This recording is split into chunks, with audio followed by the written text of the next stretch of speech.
बिस्मिल्लाहिर्रहमानिर्रहीम। मंझ के राजपूत सही मानों में गैरतमंद और दलेर थे। मैदान जंग में उन पर काबू आसान नहीं होता था। उनकी औरतों के मुतल्लिक लिखा गया है कि वह बहुत ज्यादा हसीन और गैर मामूली तौर पर जुरातमंद थी। रायचंद की बहन शीला और बेटी राधा की अभी तक शादी नहीं हुई थी। दोनों बहुत ही खूबसूरत थी। उनके हुस्न के चर्चे दूर दूर तक फैले हुए थे। कनौज के महाराजा राजियापाल का बेटा लच्छन पाल रायचांद की बहन शीला से शादी करना चाहता था, मगर रायचांद ने शीला की शादी लाहौर के राजा भीमपाल के भाई तरलोचन पाल के साथ करने का फैसला कर रखा था। अगर महमूद गजनवी हमला ना करता तो ये शादी अभी तक हो चुकी होती। रात के अंधेरे में जब दोनों राजे बैठे महमूद गजनवी के साथ जंग के प्लान बना रहे थे और वजीर मुशीर भी जंगी मौजू पर बातचीत कर रहे थे, उस वक्त राजा राजियापाल का बेटा लच्छन पाल महल के बाग के अंधेरे कोने में खड़ा किसी का इंतजार कर रहा था। कुछ देर बाद दो औरतें उस अंधेरे कोने की तरफ जा रही थी, जैसे साए चल रहे हों। थोड़ी दूर जाकर साए रुक गए। एक औरत ने दूसरी से कहा कि आप आगे चली जाएं, राजकुमार वहां आपको मिल जाएंगे। दूसरी औरत ने उसके हाथ में सोने का सिक्का देते हुए कहा कि किसी को पता ना चले कि मैं यहाँ आई और लच्छन पाल से मिली हूँ। ये औरत रायचांद की बहन शीला थी और लच्छन पाल ने अपनी खास मुलाजमा को भेजकर शीला को अंधेरे कोने में बुलाया था। शीला अपनी भाभी, माँ और भतीजी को बताए बगैर यहाँ चली आई थी। लच्छन पाल ने उसे देखते ही कहा कि मुझे उम्मीद नहीं थी कि तुम मेरे पैगाम पर यहाँ चली आओगी। मैं तुम्हें यहाँ से मंझ भी पैगाम भेजता रहा हूँ, मगर तुम्हारा हर बार यही जवाब मिलता कि तुम्हें मेरी मोहब्बत कबूल नहीं है। बताओ मुझ में क्या कमी है? क्या मैं तुम्हारे काबिल नहीं हूँ? मैं जानता हूँ कि तुम्हारी शादी लाहौर के राजा के भाई के साथ हो रही है। क्या तुम ये शादी रोक नहीं सकती? क्या तुम अपना फैसला मेरे हक में नहीं कर सकती? तुम्हें वही राजकुमार पसंद है। शीला ने कहा कि तुम खूबसूरत और जवान हो। लच्छनपाल, मेरा अपना कोई फैसला नहीं है, मगर अब मैं समझने लगी हूँ कि तुम मेरे काबिल नहीं हो। उधर गजनी के मुसलमान हम पर तूफान की तरह चढ़े आ रहे हैं। मिथरा और महाबन की तबाही को मैंने दरिया जमुना में हजारों की तादाद में बहती हुई लाशों की सूरत में देखा है। मिथरा के मंदिरों में मुसलमान अजानें दे रहे हैं और हरि कृष्ण वासुदेव का बुत उठाकर ले गए हैं। बुलंद शहर के 10,000 हिंदू मुसलमान हो चुके हैं और तुम मुझे हासिल करने की फिक्र में हो। क्या तुम में गैरत नहीं है? और अब मुसलमान कनूज और मंज को फतह करने आ रहे हैं। लच्छन पाल ने कहा कि मुझ में सब कुछ है, मगर तुम्हारी मोहब्बत ने मुझे पागल कर रखा है। मुझे मालूम हुआ है कि तुम शादी का फैसला बदलवा सकती हो और मेरे साथ शादी कर सकती हो। दोनों बाग के अंधेरे कोने में खड़े महवे गुफ्तगू थे। शीला ने कहा, मैं किसी को नहीं चाहती और ना ही किसी से मोहब्बत करती हूँ, महाराजा भीमपाल के भाई को और ना तुमको। इसलिए अपने जहन से मोहब्बत का ख्याल निकाल दो। मैं उसी को चाहने लगूंगी जिससे मेरी शादी हो जाएगी। लच्छन पाल, मैं अच्छी तरह जानती हूँ कि तुम्हें मुझसे मोहब्बत नहीं है, बल्कि तुम मेरा हुस्न और जिस्म चाहते हो। चंद बरस के बाद जब मेरे चेहरे पर नौजवानी के आसार मध्यम पड़ने लगेंगे तो तुम एक और नौजवान लड़की ले आओगे। तुम्हारे बाप ने इस बुढ़ापे की उम्र में मेरी उम्र की लड़की चंपा रानी से शादी की थी। कहाँ है चंपा रानी? मिथरा के कले में एक मुसलमान जासूस के साथ भागते हुए मारी गई। तुम भी अपने बाप के नक्शे कदम पर चलोगे। मुझे तुमसे कोई मोहब्बत नहीं है। लच्छनपाल ने कहा कि फिर मेरा पैगाम मिलने पर मुझसे मिलने क्यों चली आई हो, अगर मुझसे मोहब्बत नहीं है? शीला ने कहा कि एक शर्त साथ लेकर आई हूँ, अगर पूरी कर दोगे तो तुम्हारी बीवी बन जाऊंगी। अगर मेरा भाई नहीं मानेगा तो भी वादा करती हूँ कि तुम्हारे पास खुद ही चली आऊंगी। लच्छनपाल ने खुश होकर कहा कि फौरन बताओ, जो कहोगी मैं कर दिखाऊंगा। शीला ने कहा कि शर्त यह है कि गजनी के सुल्तान को मिथरा में कत्ल करना है। लच्छनपाल ने कहा कि मिथरा में ही क्यों कत्ल करूं? मैं उसे मैदान जंग में अपनी तलवार से मुकाबला करके उसका सर कलम करूंगा और तुम्हारे कदमों में लाकर रख दूंगा। शीला ने कहा, लच्छनपाल, तुम मंझ की एक राजपूत लड़की से बातें कर रहे हो। मुझे भैया ने बताया है कि मिथरा के मंदिर में तमाम राजू महाराजू ने वासुदेव के कदमों में बैठकर कसम खाई थी कि महमूद का सर इस बुत के कदमों में रखेंगे और उसके खून से कृष्ण महाराज के पांव धोएंगे। कहाँ हैं वो राजे महाराजे? सब भाग गए हैं और बुलंद शहर के राय हरदित ने अपने 10,000 रियाया के साथ मिलकर अपना मजहब तर्क करके मुसलमानों का मजहब कबूल कर लिया है। हमारे हरि कृष्ण वासुदेव के पांव तले से वो चबूतरा तक निकल गया है जिस पर उसे पंडितों ने खड़ा किया था। लच्छनपाल ने कहा कि ये मुसलमान लुटेरे हैं, उन्हें मंदिरों से सोना मिलता है, इसलिए ये मंदिरों को उजाड़ देते हैं। शीला ने कहा, होश में आओ लच्छन, भारत माता के इज्जत के मुहाफिज सिर्फ राजपूत है और मैं एक राजपूत की बेटी हूँ। मेरे भाई ने तालीम के लिए मुझे जिस उस्ताद के हवाले किया था वो बहुत अक्लमंद बुजुर्ग है। मैंने जब पहले पहल गजनी के हमलों के मुतल्लिक सुना था तो अपने उस्ताद से पूछा कि लोग कहते हैं कि मुसलमान लुटेरे हैं और वो बस लूटने आते हैं। अब जब मिथरा की तबाही की खबर सुनी तो भी उनसे पूछा कि मुसलमान सिर्फ लूटने आए हैं या हमारे इलाकों पर अपना कब्जा जमाने आए हैं। मेरे उस्ताद ने बताया कि मुसलमान लुटेरे नहीं और ना ही लूटने आए हैं और ना ही वो हमारे इलाकों पर अपना कब्जा जमाने आए हैं, बल्कि वो अपना दीन लेकर आए हैं। वो हमारे मजहब को ख़त्म करके अपना मजहब फैलाने आए हैं। उस्ताद ने मजीद कहा कि लुटेरे का कोई मजहब नहीं होता। अगर महमूद को मजहब की बजाय दौलत से दिलचस्पी होती तो बुलंदशहर का राजा हरदित अपनी रियाया समेत उनका मजहब कबूल ना करता। मैंने अपने उस्ताद से पूछा कि मुसलमान औरतें कैसी होती हैं, क्या वो हिंदू राजपूत औरतों की तरह दलेर होती हैं? उस्ताद ने बताया कि वतन से इतनी दूर आकर लड़ने और फतह पाने वाले सिपाहियों की माएँ यकीनन दलेर होती हैं। मुसलमान औरतें गैर मुसलमों के खिलाफ जंग करने के लिए अपने जवान बेटों को जंग के लिए भेजकर फख्र महसूस करती हैं। लच्छनपाल, जिन्हें तुम लुटेरा कह रहे हो, वो किसी मामूली कौम के लोग नहीं हैं। मैं उनका मुकाबला करना चाहती हूँ। मैं अपनी कौम को बताना चाहती हूँ कि हिंदू राजपूत औरत मुसलमान औरत से ज्यादा दलेर होती है। मुझे तुम्हारी मदद की जरूरत है। अगर तुम साथ नहीं दोगे तो मैं फौज के किसी मामूली सिपाही को साथ ले लूंगी और कामयाबी की सूरत में अपना सब कुछ उसके हवाले कर दूंगी। बताओ, क्या तुम महमूद को कत्ल करोगे? लच्छन ने कहा कि तुम्हारी खातर मैं तुम्हारी शर्त पूरी करूंगा। शीला ने कहा, मेरी खातर नहीं, बल्कि अपने धर्म और देश की खातिर। सुन लो, अगर पीठ दिखाओगे तो मैं, मेरी भतीजी राधा और तुम्हारी बहनें मुसलमानों के खैमों में होंगी और फिर हम सब मुसलमानों के बच्चों को जन्म देंगी।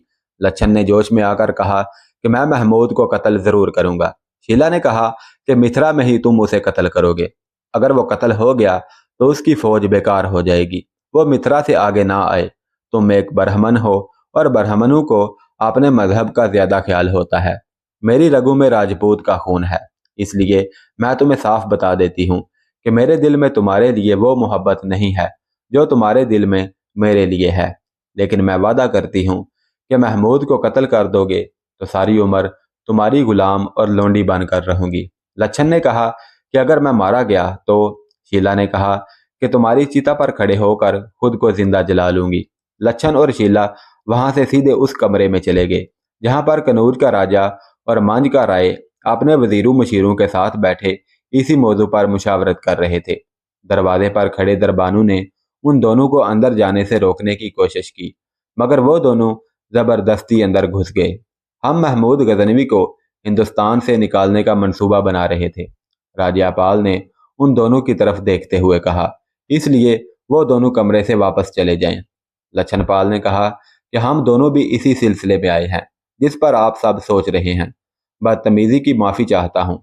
आप लोगों ने जो कुछ भी सोचा है उसे जरा अलग रख दें। क्या आप में से किसी ने यह सोचा है कि अगर महमूद को मिथरा में कत्ल कर दिया जाए तो उसकी सारी फौज आपकी कैदी होगी?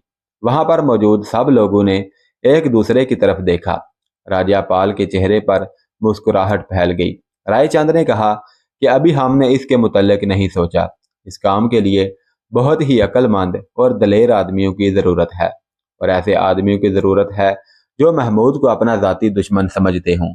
लच्छनपाल ने कहा कि किराए के कातिल ये काम नहीं कर सकते, क्योंकि ऐसा भी हो सकता है कि किराए के कातिल वहां जाकर मुसलमानों से इनामो इकराम ले लें और उन्हीं के होकर रह जाएं। ऐसा काम कोई राजकुमार ही कर सकता है। राज्यपाल ने कहा कि ऐसा कौन सा राजकुमार है जो ये काम कर सकता हो और खुद तैयार भी हो जाए? लच्छन ने कहा, वो आपके सामने खड़ा है, वो मैं हूँ, लच्छनपाल। रायचंद ने राज्यपाल के कंधे पर थपथपाते हुए कहा कि लच्छनपाल, तुमने इस काम की हामी भर कर अपने बाप का सर फहर से बुलंद कर दिया है। अगर कोई मेरा बेटा होता तो मैं उसे इस काम में तुम्हारे साथ भेजता। हाँ लच्छन, راجہ پال نے اپنے بیٹے سے کہا، اگر تم یہ کام کر دو تو غزنی کے سانپ کا سر بھی کچلا جائے گا اور کنوج کی فوج کی لاٹھی بھی نہیں ٹوٹے گی۔ محفل جاری تھی اور لچھن پال سلطان محمود غزنوی کو قتل کرنے کے لیے خود کو پیش کر چکا تھا۔ محفل میں ایک بوڑھا فوجی مشیر بھی بیٹھا ہوا تھا۔ اس نے کہا کہ آپ سب اس کام کو اتنا آسان سمجھتے ہیں کہ یہ جوان لڑکا سیدھا متھرا جائے گا اور سلطان کے دل میں خنجر گھونپ کر اسی طرح واپس آ جائے گا جس طرح یہ کھڑا ہے۔ کیا تم سب اس کام کو بچوں کا کھیل سمجھتے ہو؟ لچھن نے کہا کہ میں اپنے آپ کو بھارت ماتا پر قربان ہونے کے لیے پیش کر چکا ہوں۔ بوڑھے مشیر نے کہا کہ غزنی کا سلطان یہ عہد لے کر آیا ہے کہ وہ ہندوستان کا کوئی مندر اور کوئی راجدھانی سلامت نہیں رہنے دے گا۔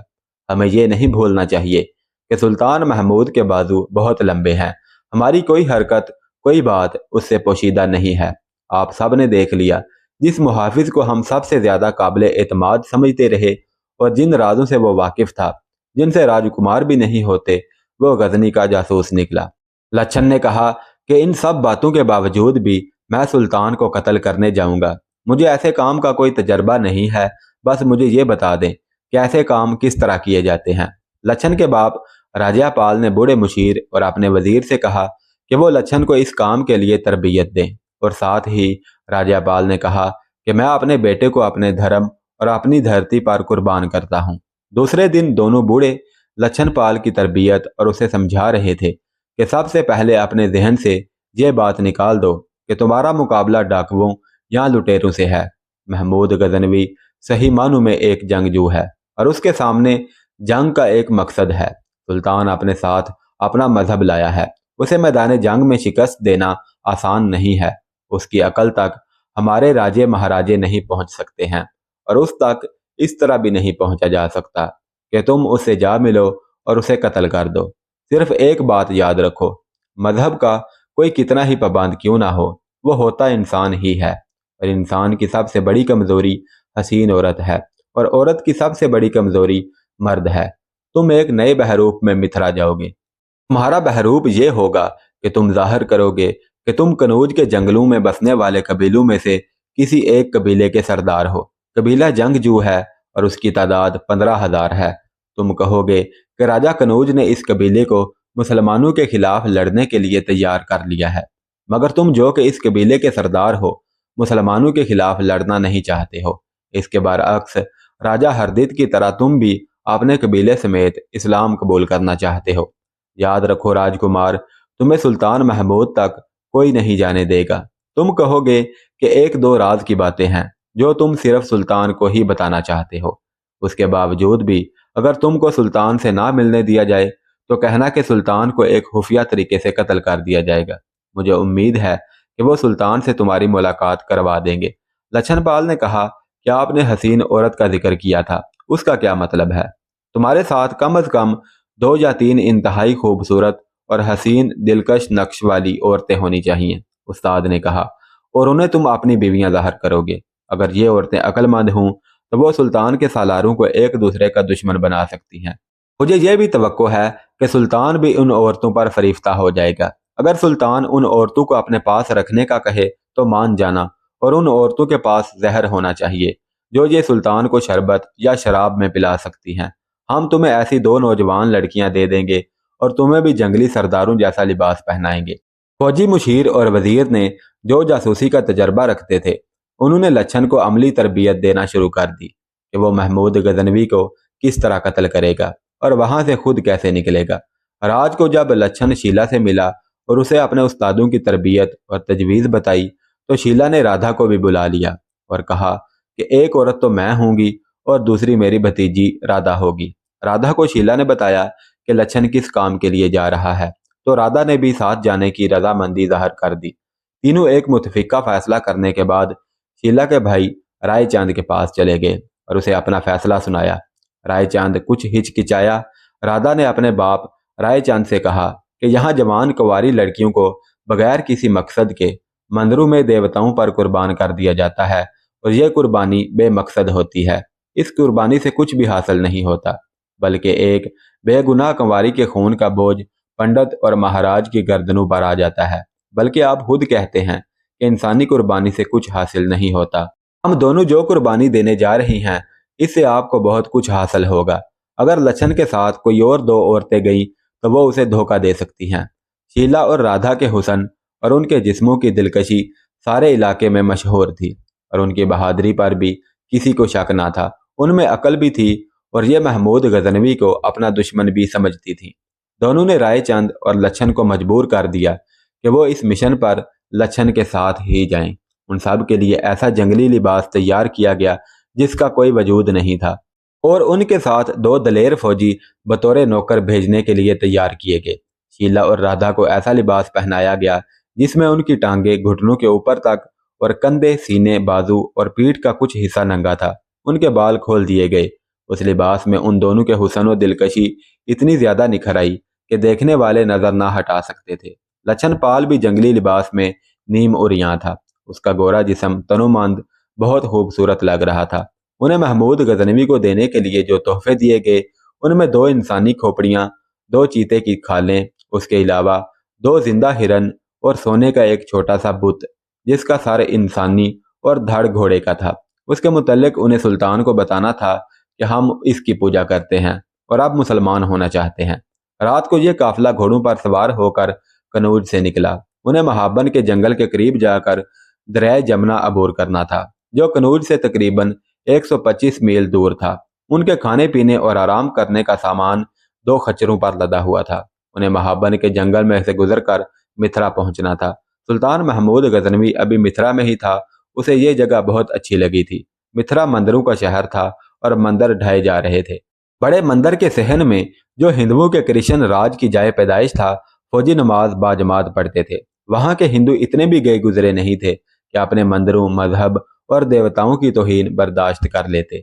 इसलिए उन्होंने गजनी के चंद सिपाहियों को धोखे से शहीद कर दिया था और तहरीबी कार्रवाइयां भी की थी। हिंदुओं की इन हरकत को देखते हुए सुल्तान को बहुत गुस्सा आया। सुल्तान ने हुक्म दिया कि मिथरा शहर को खंडर बना दिया जाए और इन इंसानी सांपों को जिंदा रहने के काबिल ना रहने दिया जाए। चनाचे शहर को गिरा और जलाकर खंडर बना दिया गया और साथ ही सुल्तान ने अपनी फौज को कनौज की तरफ पेश कदमी करने के लिए तैयारी का हुक्म दे दिया। सुल्तान के सामने खतीब और दस्तों के इमाम जो हमेशा गजनी की फौज के साथ साथ रहा करते थे बैठे हुए थे और उनके साथ सालार, नायब सालार और कमानदार भी बैठे हुए थे। सुल्तान ने उन सब से मुखातिब होते हुए कहा कि हम कनौज की तरफ पेश कदमी करने वाले हैं। आपको उस इलाके का नक्शा दिखाने और अपना मंसूबा बताने से पहले कुछ अहम बातें करना जरूरी समझता हूँ। मैं इतनी बड़ी फौज को इकट्ठा करके खिताब नहीं कर सकता। आप सब अपने अपने सिपाहियों तक मेरा यह पैगाम लफज ब लफज पहुंचा दे। खतीब और इमाम नमाज के बाद सबको मेरा पैगाम सुनाएं। पैगाम यह है कि यह जंग मेरी नहीं और ना उनकी है। यह जंग अल्लाह और उसके रसूल सल्लल्लाहु अलैहि वसल्लम की जंग है। हम यहाँ कुफर के इस फितने को ख़त्म करने आए हैं जिसके मुतल्लिक अल्लाह का हुक्म है कि उस वक़्त तक लड़ो जब तक कुफर का फितना ख़त्म ना हो जाए। अगर मैं बार बार हिंदुस्तान ना आता तो ये हिंदू गजनी फतह करके खाना काबा की तरफ पेशकदमी करते। उधर यहूदियों और ईसाइयों का फितना है। हम एक तरफ तो तवज्जो दे सकते हैं। इसलिए मैंने हिंदुस्तान के कुफरिस्तान को हमेशा के लिए ख़त्म करके दारुस्सलाम बनाने का तहिया कर लिया है। मुझे अपने सुल्तनत की तोसी का कोई लालच नहीं। आप देख रहे हैं कि मैंने लाहौर के महाराजों को कितनी बार शिकस्त दी है, मगर इस खित्ते को अपनी सुल्तनत में शामिल नहीं किया। सारी फौज से कह दो कि अपने वतन से दूर रब्बे जुल जलाल के भरोसे पर आए हैं और अल्लाह सिर्फ इसलिए हमारी मदद कर रहा है कि हम उसका अजीम पैगाम और ईमान साथ लाए हैं। अगर मुझे दौलत और ज़रो जवाहरात का लालच होता तो मैं बार बार यहाँ ना आता, बल्कि एक ही बार खूब लूट मार करके गजनी के तख्त पर बैठकर ऐश करता। मगर मैं हर बार यहाँ खुदकुशी करने आता हूँ और हर बार तवक्को यही होती है कि इस बार जिंदा वापस ना जा सकूंगा। लेकिन अल्लाह पाक ने मुझे हर बार नई जिंदगी अता कर देता है, जो सबूत है इस बात का कि अल्लाह पाक मुझसे इस अजीम काम की तकमील करवाना चाहता है जिसके लिए हम बार बार हिंदुस्तान आते हैं। अब मुझे पता चला है कि कनौज में मेरे कत्ल के मंसूबे तैयार हो रहे हैं। मैं किसी भी वक्त किसी भी जगह खत्ता के इस कमरे में बैठे बैठे कत्ल हो सकता हूँ, लेकिन मुझे अपने अल्लाह पर भरोसा है और मेरे अंदर से आवाज़ आ रही है कि मैं कत्ल नहीं हो सकता और ये आवाज़ मेरे अल्लाह की आवाज़ है। सारी फौज को एक बार फिर बता दो कि जहाद नमाज से अफजल है। اسلام کا یہ نظریہ یاد رکھو کہ تم نماز پڑھ رہے ہو تو تمہارے سامنے سانپ آ جائے تو نماز توڑ دو اور پہلے سانپ کو مارو، پھر نماز پڑھو۔ میں تمہیں نماز چھوڑنے کا مشورہ نہیں دے رہا، بلکہ یہ کہہ رہا ہوں کہ اگر کوئی مسلمان یہ سمجھتا ہے کہ وہ صرف نماز سے اللہ کی خوشنودی حاصل کر لے گا تو وہ خوش فہمی میں مبتلا ہے۔ جب تک آپ اس سانپ کو نہیں مارو گے جس کا نام ہندو ہے، آپ اللہ کی خوشنودی حاصل نہیں کر سکتے۔ میں آج آپ کو اتنا بتا دیتا ہوں کہ اگر اس ملک میں ہندوؤں کی بالادستی رہی تو وہ مسلمانوں کے لیے زندگی جہنم بنائے رکھیں گے۔ یہ ملک مسلمانوں کی قتل گاہ بنا رہے گا۔ اپنے سپاہیوں کو بتانا کہ تم نے اپنے ان ساتھیوں کے خون کا خراج ادا کرنا ہے جو یہاں شہید ہو گئے ہیں اور ان کی لاشیں اپنے وطن واپس نہیں جا سکیں بلکہ یہیں پر مدفون کر دیے گئے ہیں۔ میں اپنی فوج کو خبردار کرنا چاہتا ہوں کہ اس ملک کا یہ خطہ جہاں ہم لوگ بیٹھے ہوئے ہیں بڑا ہی دل فریب ہے، جہاں کے لوگ بھی حسین اور دل فریب ہیں۔ میں خود اس علاقے سے بڑا متاثر ہوا ہوں۔ گنگا اور جمنا نے مل کر اس علاقے کو جو حسن و دلکشی بخشی ہے یہ انسانوں کو مسحور کر لیتی ہے۔ تم نے یہاں کی عورتیں دیکھی ہیں، میں ان کے حسن میں خطرے کی بو محسوس کر رہا ہوں۔ کہیں ایسا نہ ہو کہ ہمارا کوئی عسکری اس سحر کا شکار ہو جائے۔ اپنے اوپر عورت کے حسن کا سحر طاری کر لینے والے کو کبھی فتح نصیب نہیں ہوتی۔ ہر فوجی کو، چاہے وہ سالار ہے یا سپاہی، سب کو خبردار کر دو کہ اگر کسی نے اللہ کے احکام کی خلاف ورزی کی تو میں اسے فوراً اللہ کے پاس بھیج دوں گا تاکہ وہ دوزخ کی آگ میں جلے۔ میرے پاس ایسے آدمی کے لیے سزائے موت کے علاوہ کوئی اور سزا نہیں ہے۔ سلطان محمود نے خطیب اور اماموں کو رخصت کر دیا اور پھر سالاروں اور نائب سالاروں کے سامنے متھرا سے کنوج تک کا نقشہ کھول کر بچھا دیا اور انہیں سمجھانے لگا کہ پیش قدمی کا راستہ کون سا ہوگا۔